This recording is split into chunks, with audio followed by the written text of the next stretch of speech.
Hey everybody, it is Taylor of Summer Del Sol here. Today I'm working on some smaller projects. I'm adding the extra extender bracket to this pedal assembly, and we'll be attaching my throttle cable. Small projects, but they all need to be done. So, here we go.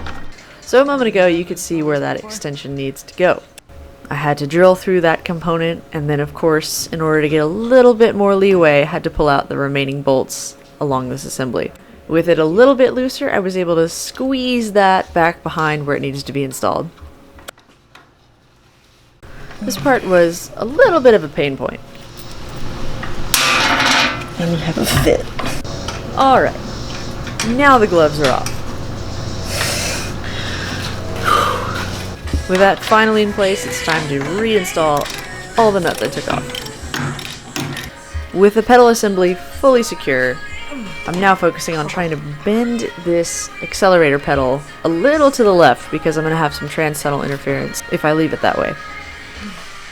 Oh, her namesake makes a cameo. Harley, you are no longer. Alright, with those procedures out of the way, it's time to assemble the throttle cable.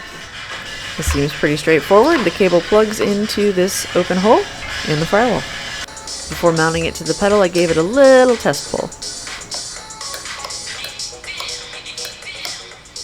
After looping it through, I fed this through the fork in the accelerator pedal. Unfortunately, this was not quite as straightforward as I'd hoped. Something about the positioning of this has this a little too tight. So, let's see if we can free up some space. I maxed out the throttle cable all the way to the end to see if that would give me a little bit more wiggle room in order to connect this to the pedal.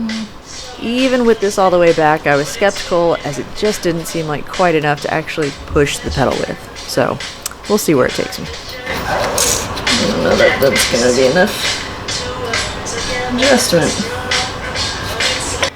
And the test? There's a little more slack, but it's still looking kind of sketchy. Let's see what we've got. No doubt. Not a trail. Oh, please. She has a plan. Alright, let's try another method. I loosened up the cable first, so it was a little bit easier to remove from this, and then loosened up the bracket. Do you see where I'm going with this bad idea yet? If it works, it's not stupid, but still TBD if it works. With the cable loose, I pulled this right out, and removed the bracket that's holding the throttle cable. Now you get to see how visually and spatially confused I am. Now if I flip it, if I hold it up, is this gonna sit too high? It will. You'll see where I move it down very shortly. Yeah, you can see where I had to move it down a little bit more on that intake manifold. It seemed like it would have had some hood interference if I didn't. Gave it another test. Then, yeah, so far so good. Seems like it might work. As always, thank you guys so much for watching and following along, and I'll catch you next time.